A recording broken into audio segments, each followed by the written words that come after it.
நீங்கள் அந்த ஏராளமான கூட்டத்திற்கு பயப்படாமலும் கலங்காமலும் இருங்கள் என்று கர்த்தர் உங்களுக்கு சொல்கிறார். இந்த யுத்தம் உங்களுடையதில் தேவனுடையது. ஹல்லேலூயா.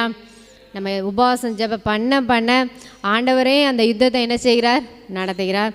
அதில் பின்னாடி போட்டிருக்கு, அவர்கள் பாடி துதி செய்ய தொடங்கியதும் எதிரிகள் தங்களுக்குள்ள என்ன செஞ்சாங்களா?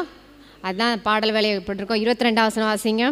அவர்கள் பாடி துதி செய்ய தொடங்கின போது யூதாவுக்கு விரோதமாய் வந்த பதவி இருந்த அம்மோன் புத்திரரையும் மோவாபியரையும் சேர் மலை தேசத்தாரையும் ஒருவருக்கு விரோதமாய் ஒருவரை கர்த்தர் எழும்ப பண்ணினதால் அவர்கள் வெட்டுண்டு. ஹல்லேலூயா.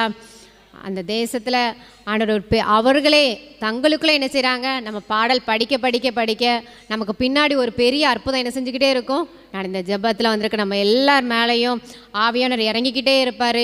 நமக்கு விரோதமாக யார்